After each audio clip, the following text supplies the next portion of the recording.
नमस्कार. लोकशाहीमध्ये आपणा सर्वांचं मनापासून स्वागत. मित्रहो, गेले काही महिने आपण दर महिन्याच्या 11 तारखेला महात्मा फुले यांच्या जयंतीची द्विशताब्दी साजरी करत असताना त्यांच्या विचारांचा, त्यांच्या विविध पैलूंचा जागर घालण्याचं काम आपण लोकशाहीच्या माध्यमातून करतो आहोत.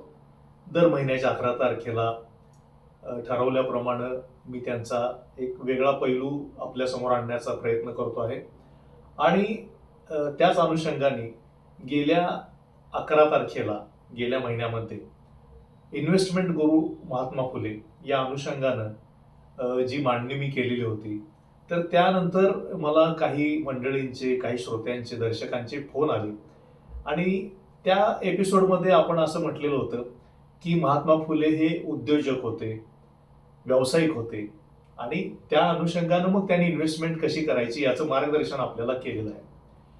तर त्यांचं असं म्हणणं होतं की फुल्यांनी उद्योजक म्हणून, व्यावसायिक म्हणून कोणती कोणती कामं केली त्या संदर्भामध्ये सुद्धा आपण आम्हाला सांगितलं तर खूप बरं होईल. तर मग म्हणून मी असं ठरवलं की या महिन्यामध्ये आज आपल्याला उद्योजक फुले कशा पद्धतीचे होते, व्यावसायिक फुले एक होते आणि त्यांनी कुठले कुठले उद्योग व्यवसाय केले आणि त्याचं प्रयोजन काय होतं, या अनुषंगानं आपण चर्चा करणार आहोत आजच्या एपिसोडमध्ये. आणि म्हणूनच या एपिसोडचं नाव असं ठेवलेलं आहे, मर्चंट कल्टिवेटर असणारे सोशल आंतरप्रेन्युअर महात्मा फुले.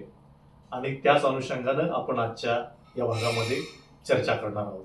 महात्मा फुले म्हटलं की आपल्या डोळ्यांसमोर सर्वप्रथम उभी राहते ती प्रतिमा एका समाज सुधारकाची, स्त्री शिक्षणाचा आग्रह धरणाऱ्या क्रांतिकारकाची, शूद्रातिशूद्रांच्या मुक्तीसाठी संघर्ष करणाऱ्या सत्यशोधकाची, शेतकऱ्यांच्या दुःखाला शब्द देणाऱ्या, शेतकऱ्याचा आसूड लिहिणाऱ्या लेखकाची आणि सामाजिक समतेसाठी आयुष्य झोकून देणाऱ्या लोकनेत्याची. या प्रतिमा यथार्थच आहेत, परंतु या सर्वांमध्ये त्यांच्या व्यक्तिमत्वाचा एक महत्वाचा पैलू अनेकदा झाकोळला जातो. तो म्हणजे व्यवसाय करणारे, शेतीत राबणारे, कंत्राट घेणारे, व्यापार करणारे, उत्पादन करणारे आणि आर्थिक स्वावलंबनावर उभे असणारे महात्मा फुले. महात्मा फुले यांच्या सामाजिक कार्याचा इतिहास मोठ्या प्रमाणावरती लिहिला गेलेला आहे, परंतु त्यांच्या उद्योगाचा, शेतीचा, व्यावसायिक कौशल्याचा इतिहास तुलनेनं खूप कमी लिहिला गेलेला आहे, दुर्लक्षित राहिलेला आहे. उपलब्ध सहकाऱ्यांच्या समकालीन आठवणी, चरित्र साहित्य आणि त्यांच्या जीवनातील विविध संदर्भ एकत्र पाहिले तर एक वेगळीच व्यक्तिमत्व रेषा आपल्यासमोर येते आणि ती म्हणजे मर्चंट कल्टिवेटर आणि सोशल आंतरप्रेन्युअर यांचा विलक्षण संगम असणारी एक व्यक्ती म्हणजे महात्मा फुले. मित्रांनो, सन 1882 मध्ये हंटर कमिशन समोर जेव्हा शिक्षणाच्या संदर्भात ते मांडणी करत होते, तर त्यावेळी स्वतःचा परिचय करून देताना ज्योतिरावांनी असं म्हटलं की merchant cultivator and municipal commissioner अशी त्यांनी स्वतःची ओळख करून दिलेली होती. हा उल्लेख केवळ औपचारिक नव्हता, त्यांच्या प्रत्यक्ष जीवनात व्यापार, शेती, सार्वजनिक बांधकाम आणि सामाजिक कार्य यांचा एकमेकांशी अतिशय निकटचा संबंध होता. म्हणूनच महात्मा फुले यांचा आर्थिक इतिहास समजून घेताना त्यांना केवळ व्यवसाय करणारे समाज सुधारक म्हणून पाहणं पुरेसं नाही. त्यांनी श्रम, उत्पादन, बाजार, जमीन, भांडवल, व्यवस्थापन आणि सामाजिक जबाबदारी यांचा एक वेगळाच आकृतिबंध आपल्या कृतीतून दाखवून दिलेला होता. आजच्या भाषेत त्यांना सोशल आंतरप्रेन्युअर म्हणणं हे त्यामुळं केवळ एक आकर्षक विशेषण ठरत नाही, त्यांच्या जीवन कार्याचं ते एक अर्थपूर्ण विश्लेषण ठरेल असं मला वाटतं. मित्रहो, फुल्यांनी व्यवसायाकडे वळण्यामागची तत्कालीन सामाजिक आणि आर्थिक पार्श्वभूमी काय होती ती आपण निश्चितपणानं समजून घेतली पाहिजे. 19व्या शतकाच्या उत्तरार्धात पुणे आणि परिसरामध्ये ब्रिटिश राजवटीखाली मोठ्या प्रमाणावरती सार्वजनिक बांधकामं सुरू झाली होती. धरणं, कालवे, रस्ते, पूल, बोगदे, शासकीय इमारती आणि सिंचनाच्या विविध योजना यांच्यामुळं कंत्राटी व्यवसायाची नवी क्षेत्र निर्माण झालेली होती. भारतीयांना सरकारी यंत्रणेशी केवळ महसूल किंवा पुरवठ्याच्या संबंधातून नव्हे तर कंत्राटदार आणि व्यावसायिक म्हणून जोडले जाण्याची संधी निर्माण होत होती.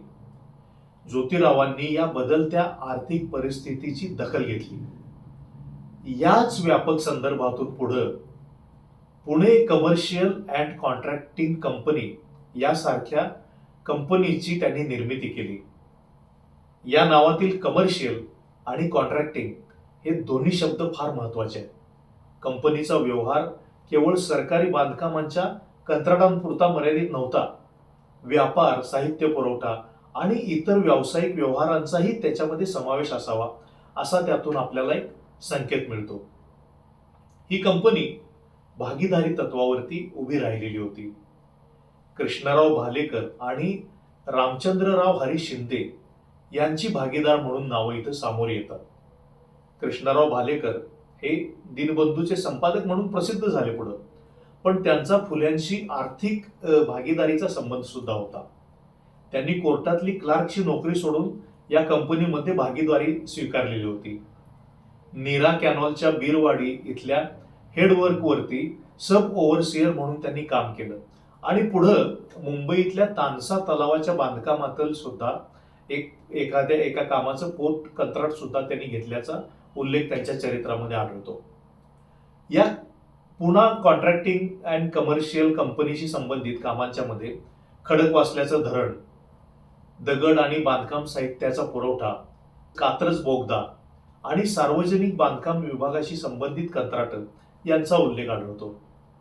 परंतु फुल्यांची उद्योजकता ही केवळ या कंपनीपुरती मर्यादित नव्हती. त्यांचं खरं वैशिष्ट्य म्हणजे एका व्यवसायातून दुसऱ्या व्यवसायाकडे जाण्याची आणि प्रत्येक अनुभवाचा पुढच्या आर्थिक उपक्रमात उपयोग करण्याची त्यांची अफाट क्षमता होती. आता महात्मा फुले यांच्या कृषी उद्योजकीय व्यक्तिमत्वाचा अस्सल पुरावा म्हणजे त्यांनी पुण्याजवळ मांजरी इथं केलेल्या शेतीमध्ये दिसतो. मांजरी इथं फुल्यांनी जवळजवळ 60 एकर शेती विकसित केलेली होती.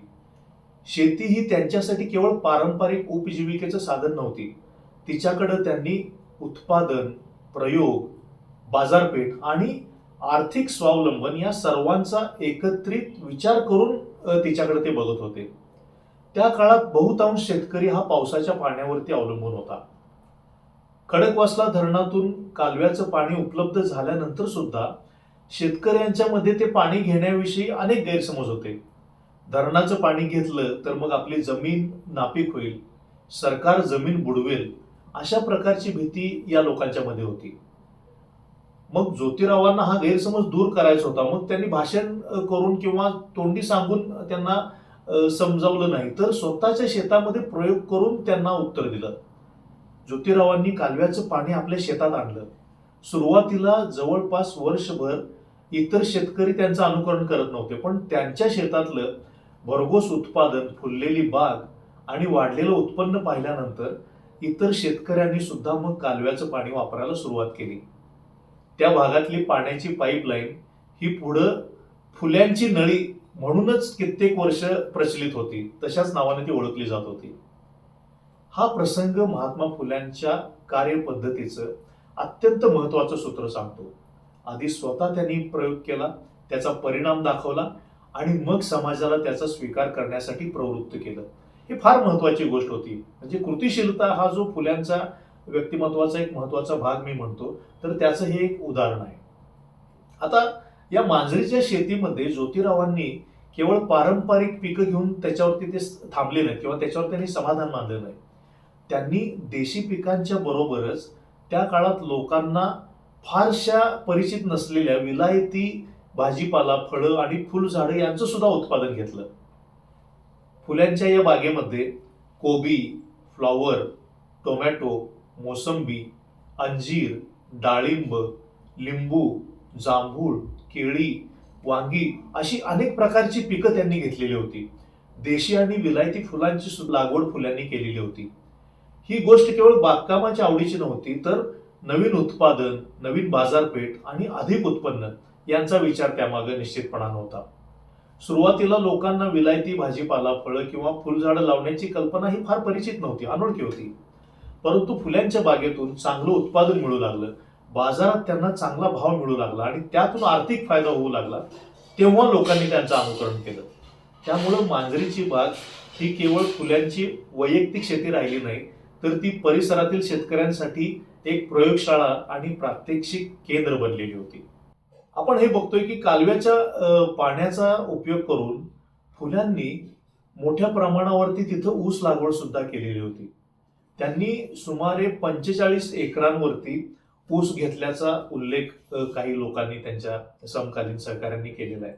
त्या ऊसापासून गूळ तयार करून दरवर्षी ते बाजारात विकत असत आणि त्यातून हजारो रुपयांचा गूळ विकला जात असे. यातून आणखी दोन गोष्टी आपल्या लक्षात येतात. पहिली म्हणजे फुले शेतीकडे फक्त कच्चा माल निर्माण करण्याच्या दृष्टीने बघत नव्हते, तर ते त्याचं मूल्यवर्धन करण्याचा प्रयत्न करत होते. ऊस पिकवणं, त्याच्यापासून गूळ तयार करणं आणि तो पुढे बाजारात विकणं, म्हणजे उत्पादनाच्या पुढच्या टप्प्याचा सुद्धा विचार त्यामागे त्यांनी केलेला आहे असं आपल्या लक्षात येतं. दुसरी म्हणजे त्यांच्या शेतीतून निर्माण झालेला अनुभव इतर शेतकऱ्यांपर्यंत पोहोचत होता. म्हणजे मांजरी परिसरात पुढे ऊस लागवड आणि गुळ निर्मितीला जी चालना मिळाली ती या महात्मा फुलेंच्या प्रयोगांशी जोडलेली आहे. अशा प्रकारे फुल्यांची शेती ही कृषी, सिंचन, प्रयोग, प्रक्रिया आणि बाजारपेठ या संपूर्ण साखळीचा विचार करणारी होती असं आपल्याला या ठिकाणी म्हणता येईल. सुमारे 60 एकरांची शेती, बागायत, ऊस, फळझाडं, भाजीपाला, जनावरं आणि मजूर यांचं व्यवस्थापन हे सहजासहजी शक्य नव्हतं. त्यासाठी नियोजन, जबाबदारीचं वाटप आणि देखरेख आवश्यक होती. फुल्यांच्या शेतीत जवळजवळ 15-16 बैल, 2-3 गायी, 10-12 म्हशी आणि अनेक कायमस्वरूपी तसेच हंगामी मजूर काम करत होते. शेतीतील कामांची आखणी एकदम व्यवस्थित केली जात असे आणि शेतीतील उत्पादनाची विक्री, जनावरांची देखभाल, मजुरांचं नियोजन आणि इतर व्यवस्थापनाची कामं त्यांनी विश्वासू सहकाऱ्यांच्याकडे सोपवलेली होती. आजच्या व्यवस्थापन शास्त्रातील भाषेत याला डेलिगेशन, सुपरविजन आणि प्रोफेशनल फार्म मॅनेजमेंट असंही आपल्याला म्हणता येईल.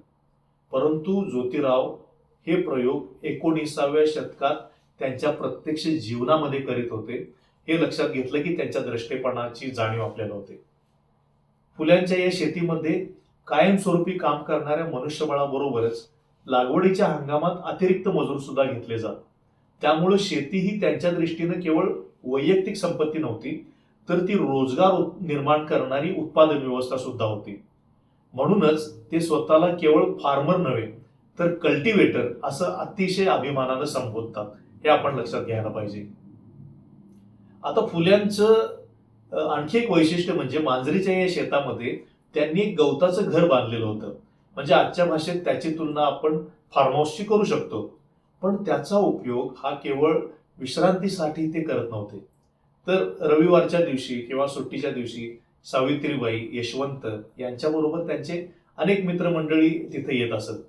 शेतकरी, ग्रामीण भागातले लोक, विद्यार्थी आणि सहकारी यांची सुद्धा तिथे ये-जा असायची. शेतीच्या त्या वातावरणामध्ये चर्चा होत असे, विचारांची देवाणघेवाण व्हायची आणि समाजकार्याचं नियोजन सुद्धा होत असे. याच शेतीतल्या या गवताच्या घरात बसून ज्योतिरावांनी शेतकऱ्याचा आसूड लिहिल्याच्या आठवणी त्यांच्या सहकाऱ्यांनी नोंदवलेल्या आहेत. म्हणजे शेतकऱ्याच्या दुःखाचं त्यांचं लेखन हे केवळ पुस्तकातून मिळवलेल्या माहितीचं फलित नव्हतं, तर त्यामागे शेतीचा प्रत्यक्ष अनुभव होता.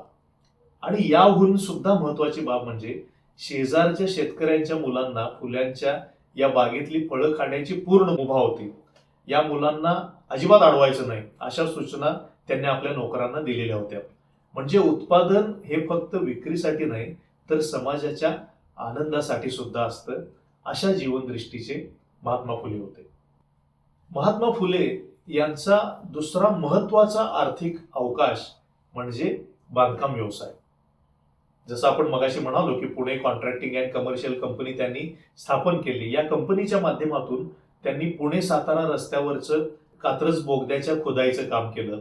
मुळा-मुठा अर्थात खडकवासला धरणाशी संबंधित कामं केली. धरणावरचं खोदकाम केलं. मुठा कालव्याशी संबंधित कामं आणि सिंचनाच्या लहान पुलांची उभारणी अशी विविध कामं त्यांनी या माध्यमातून केली. या कामात केवळ कंत्राट घेऊन बांधकाम पूर्ण करणं एवढंच त्यांचं कार्यक्षेत्र नव्हतं, तर बांधकामासाठी लागणारे दगड, चुना, विटा, खडी आणि इतर साहित्याचा पुरवठा हे सुद्धा फुले करत होते.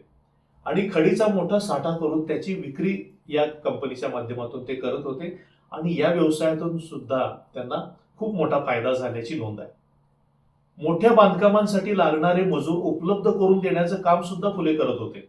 म्हणजे आजच्या भाषेत ते कंत्राटदार होते, बिल्डिंग मटेरियल सप्लायर होते आणि लेबर कॉन्ट्रॅक्टर सुद्धा, अशा तिन्ही भूमिका ते पार पाडत होते. यातून त्यांच्या व्यवसायाची एक वैशिष्ट्यपूर्ण रचना आपल्याला दिसते. ते म्हणजे मुख्य कंत्राट घ्यायचं, त्याच्याबरोबर साहित्य पुरवठा करायचा आणि त्याला आवश्यक मनुष्यबळ पुरवठा सुद्धा करायचा. व्यवसायातील मूल्य साखळीच्या अनेक टप्प्यांच्या वरती स्वतःची भूमिका निर्माण करण्याची ही दृष्टी त्या काळामध्ये निश्चितच उल्लेखनीय स्वरूपाची होती. बांधकामाच्या कामातून फुल्यांना केवळ पैसा मिळाला नाही, तर मजुरांचं प्रत्यक्ष जीवन जवळून बघण्याची संधी सुद्धा मिळाली.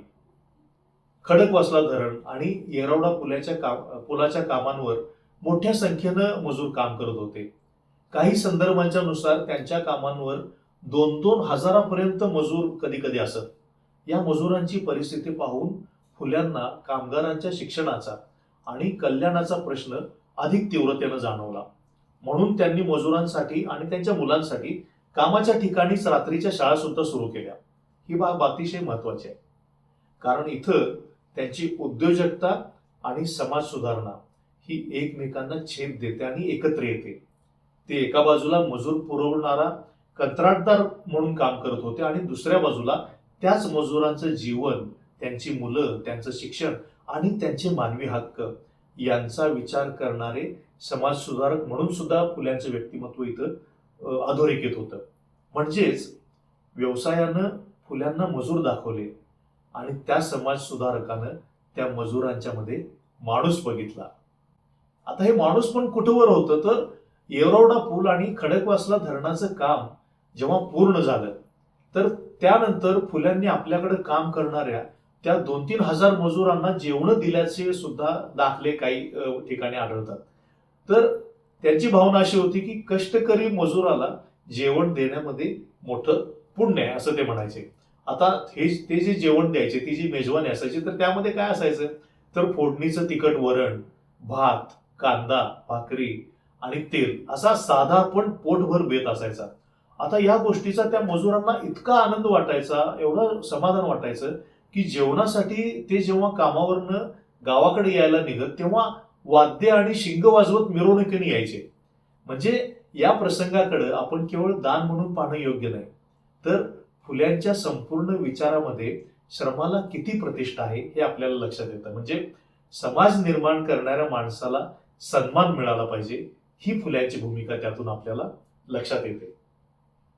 आता हे कंत्राटदार म्हणून झालं.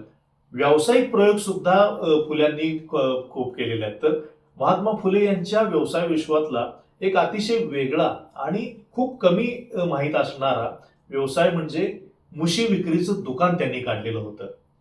मुंबईतल्या वासुदेव बाबाजी नवरंगे यांच्या मुशीच्या संदर्भातलं पुणे भागातले प्रमुख एजंट म्हणून फुले काम करायचे. नवरंगे यांनी काय केलं होतं की विलायतेतील एका इंग्लिश कंपनीकडून ओतकामासाठी लागणाऱ्या ज्या मुशी होत्या असायच्या, तर हिंदुस्थानासाठी त्याची एजन्सी त्यांनी घेतलेली होती आणि फुल्यांनी पुणे परिसरासाठी ती एजन्सी सब एजन्सी घेतली होती. म्हणजे पुण्यामध्ये वेताळ पेठेत विलायती मुशीचं दुकान फुल्यांनी थाटलेलं होतं. पितळ, तांबे, चांदी, सोने इत्यादी धातू ओतण्यासाठी कारागीर आणि कारखानदार ह्या मुशी घेत असत, म्हणजे साचे. या दुकानाची दररोजची विक्री सुमारे 50 ते 100 रुपये एवढी असायची आणि दुकानामध्ये 2 नोकर पण होते. या व्यवसायातनं सुद्धा फुल्यांना खूप चांगला आर्थिक लाभ व्हायचा. आता या व्यवसायातून फुल्यांची एजन्सी, व्यवसाय, वितरण व्यवस्था, परदेशी उत्पादनाची स्थानिक बाजारपेठ आणि किरकोळ विक्री यांची जाण यामधून आपल्याला दिसून येते. आता फुल्यांचं हे दुकान म्हणजे व्यापाराचं केंद्र तर होतच, पण विचारांचं सुद्धा केंद्र होतं. तर ते कसं, तर हे दुकान म्हणजे सत्यशोधक मंडळी, विचारवंत आणि सामाजिक कार्यकर्त्यांच्या चर्चेसाठी सुद्धा महत्वाचं ठिकाण होतं. म्हणजे नावच घ्यायची झाली तर सखारामपंत परांजपे, अण्णासाहेब भांडारकर, गोपाळहरी देशमुख, सदाशिवराव गोवंडे, वामनराव परांजपे, हरिभाऊ चिपळूणकर, लक्ष्मण हरी शिंदे, हनुमंतराव साने, रामभाऊ बारी, Ganpatrao Kotkar, Gangaram Bhau Maske, doctor Shivappa Rajanna, doctor Shivappa Narsu, doctor Vishram Ramji Ghole, Rao Bahadur Balkrishna देवराळ, भाऊ सीताराम नाईक, देवराव ठोसर, रामशेठ उरवणे, विठोबा गुठाळ, बाबाजी मनाजी, यशवंतराव कावळे, विनायकराव बाबाजी, ज्ञानागिरी बाबा, कुशाबा माळी, धोंडीराम कुंभार गवंडी, रामचंद्रराव आणि कृष्णराव भालेकर, ज्ञानोबा झगडे मिस्त्री, अशा अनेक व्यक्ती फुल्यांची तिथं चर्चा करण्यासाठी सातत्यानं येत असत. म्हणजे फुल्यांचं हे दुकान एकाच वेळी बाजारपेठ सुद्धा होतं आणि वैचारिक बैठकांचं ठिकाण सुद्धा. व्यापार आणि समाज परिवर्तन यांच्यामध्ये त्यांनी कुठलीही भिंत उभी केलेली नव्हती, असं यावरून आपल्याला म्हणता येईल. आता मांजरीच्या शेतातलं उत्पादन आणि पुण्याच्या बाजारपेठेचा संबंध जोडण्याचा सुद्धा प्रयत्न फुल्यांनी त्या काळामध्ये केल्याचं आपल्याला दिसून येतं. तर तो कसा? तर पुण्यातल्या मंडईतून भाजीपाला आणि फळं ही मोठ्या प्रमाणावरती खरेदी करून मुंबईच्या बाजारपेठेत पाठवण्यासाठी त्यांनी एक स्वतंत्र पेढी सुद्धा सुरू केली होती आणि या व्यवसायाची जबाबदारी त्यांनी कृष्णाजी ससाणे यांच्याकडे सोपवलेली होती.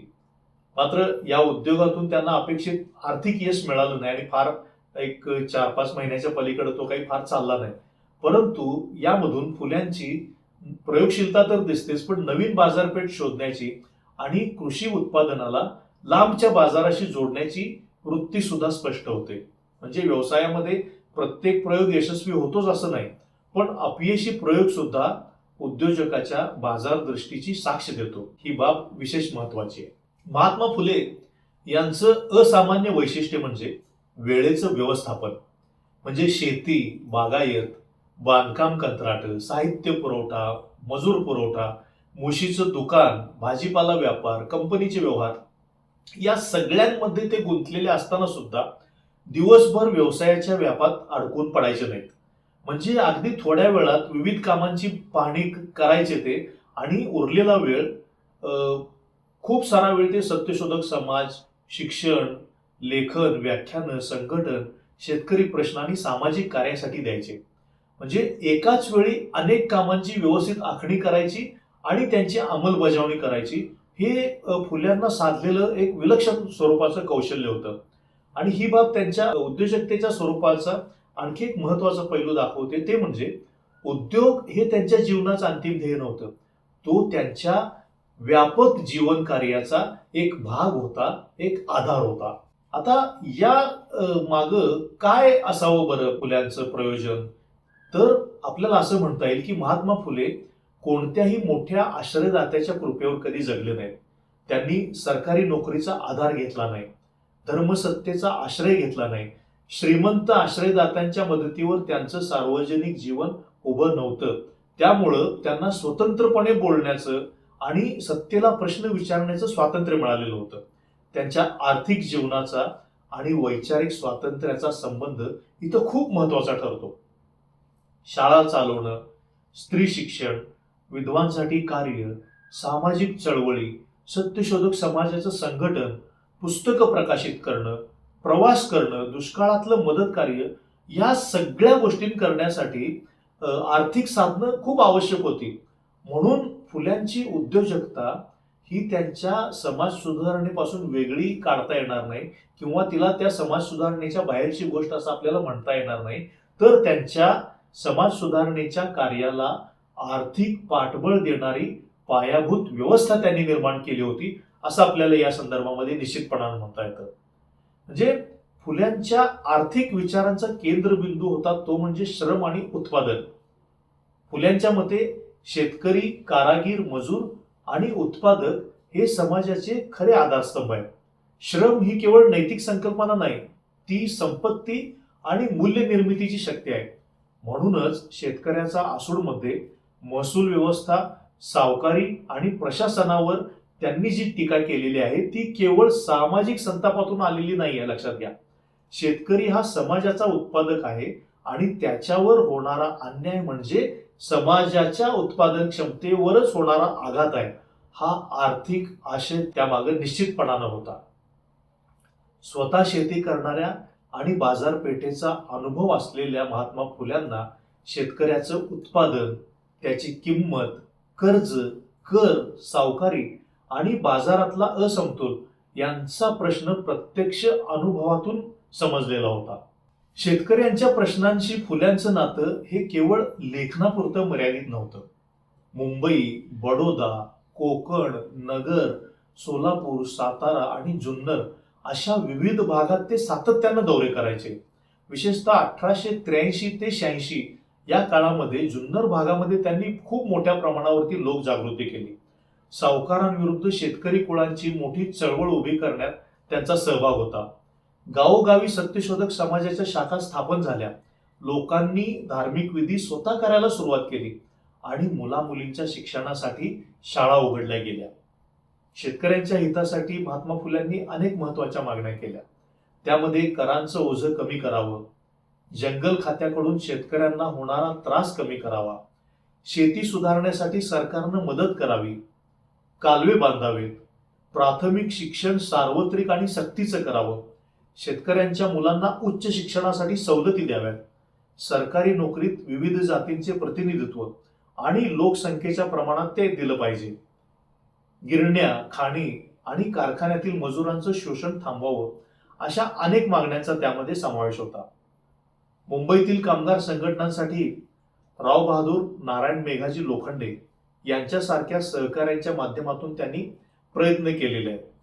जुन्नरच्या चळवळीत भाऊ कोंडाजी पाटील डुंबरे यांची सुद्धा मदत झालेली आहे.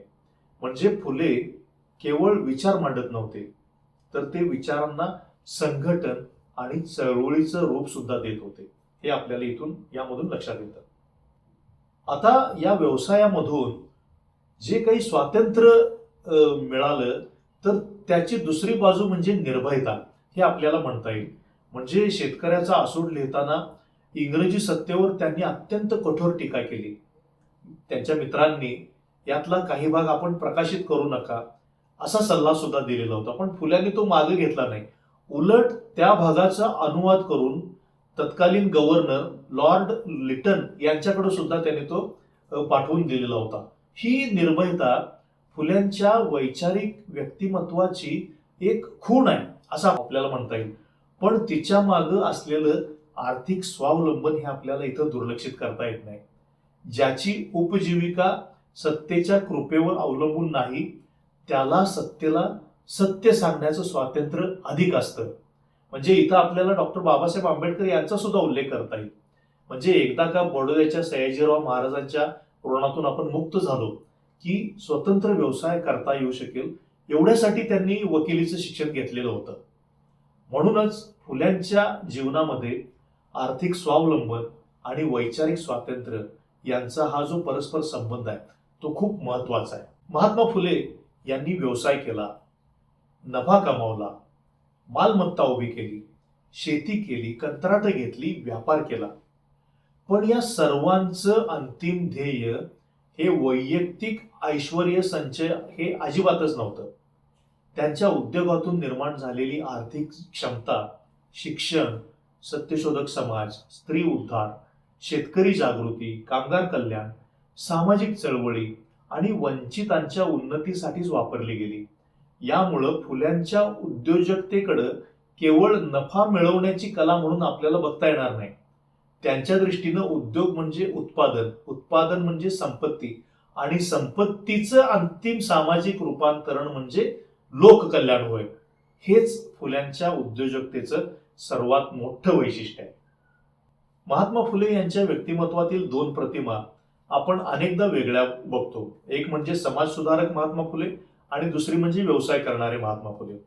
प्रत्यक्षात या दोन प्रतिमा वेगळ्या नसून परस्पर पूरक आहेत असं आपण निश्चितपणानं लक्षात घ्यायला पाहिजे. म्हणजे ज्योतिरावांनी स्वतः शेती केली म्हणून त्यांना शेतकऱ्याच्या श्रमाचं मूल्य कळलं. त्यांनी बांधकाम कंत्राट घेतली म्हणून त्यांना मजुरांचं जीवन खूप जवळून बघता आलं. त्यांनी बाजारपेठेत व्यापार केला म्हणून उत्पादन आणि बाजारातील संबंध समजले. शोषण व्यवस्था कशी ऍक्टिव्हेट असते बॅकएंडला हे त्यांच्या लक्षात आलं. त्यांनी मुशीचं दुकान चालवलं म्हणून एजन्सी, वितरण, विक्रीचे व्यवहार अनुभवले. त्यांनी भाजीपाला मुंबईला पाठवायचा प्रयत्न केला म्हणून दूरच्या बाजारपेठेशी व्यवहार करण्यातल्या अडचणी त्यांच्या लक्षात आल्या. भागीदारीत कंपनी उभी केली म्हणून संघटना आणि व्यवस्थापनाचं महत्व त्यांच्या लक्षात आलं. आणि या प्रत्येक अनुभवातून त्यांनी एक व्यापक सामाजिक विचार विकसित केला असं आपण म्हणू शकतो. म्हणजे फुल्यांच्या लेखनातील शेतकरी हा केवळ दयेचा विषय नाही आहे, तो उत्पादक आहे. मजूर हा केवळ कंत्राटातलं मनुष्यबळ नाही, तो समाज निर्माता आहे. शेती ही केवळ उपजीविका नाही, ती अर्थव्यवस्थेचा पाया आहे, कणा आहे. शिक्षण म्हणजे केवळ अक्षरज्ञान नाही आहे, ते आर्थिक शोषणाविरुद्धचं शस्त्र आहे. संपत्ती ही केवळ वैयक्तिक उपभोगाची वस्तू नाही, तर ती सामाजिक परिवर्तनासाठी वापरता येणारी शक्ती आहे. म्हणूनच त्यांच्या जीवनाचं आधुनिक भाषेत केलेलं सर्वात समर्पक वर्णन कदाचित सोशल आंत्रप्रेन्युअर म्हणजे समाजाभिमुख उद्योजक असंच ठरेल. म्हणून आपण आज त्यांना त्यांची हीच प्रतिमा आपण अधोरेखित करण्याचा प्रयत्न करतोय. आता समारोप करताना थोडंसं समिंग अप आपण करूया, म्हणजे आपल्या लक्षात येईल की महात्मा फुले यांचं जीवन हे एका चौकटीत आपल्याला बंदिस्त करता येत नाही. ते समाज सुधारक होते, शिक्षण तज्ज्ञ होते, सत्यशोधक होते, शेतकरी हितवादी होते. पण त्याच वेळी ते शेतकरी, जमीनधारक, व्यापारी, कंत्राटदार, साहित्य पुरवठादार, मजूर कंत्राटदार, एजंट आणि कृषी उद्योजक सुद्धा होते. मांजरीच्या 60 एकरांच्या शेतात त्यांनी कालव्याचं पाणी आणून प्रयोग केला. फुल्यांची नळी म्हणून ओळख निर्माण करणाऱ्या सिंचन प्रयोगातून शेतकऱ्यांना त्यांनी नवा मार्ग दाखवला. देशी विलायती फळभाज्या आणि फुलांची लागवड केली. 45 एकरांवर ऊस घेऊन गुळ तयार केला. शेताचं व्यावसायिक व्यवस्थापन उभं केलं. गवताच्या घराला विचारांच्या केंद्रात रूपांतरित केलं. बांधकाम क्षेत्रात कात्रज बोगदा, खडकवासला धरण, मोठा कालवा, पूल आणि इतर कामांची कंत्राटे घेतली. दगड, चुना, विटा, खडी यांचा पुरवठा केला. मजूर पुरवठ्याचा व्यवसाय केला. वासुदेव बाबाजी नवरंगे यांच्या विलायती मुशीच्या एजन्सीचा पुण्यात व्यवसाय केला. मंडईतला भाजीपाला आणि फळं मुंबईला पाठवण्याचा प्रयोग केला. या सर्वांमधून त्यांनी आर्थिक स्वावलंबनाचा पाया उभारला. पण या संपूर्ण आर्थिक प्रवासात सर्वात महत्वाची गोष्ट म्हणजे पैशाकडे पाहण्याची त्यांची भूमिका. संपत्ती निर्माण करायची, पण तिचं सामाजिक दायित्वामध्ये रूपांतर सुद्धा करायचं. उद्योग करायचा, पण श्रमाची प्रतिष्ठा विसरायची नाही. शेती करायची, पण तिचा अनुभव शेतकऱ्यांपासून लपवायचा नाही. मजूर घ्यायचे, पण त्यांच्या मुलांच्या शिक्षणाची जबाबदारी सुद्धा घ्यायची. नफा मिळवायचा, पण तो समाजाच्या परिवर्तनासाठी वापरायचा.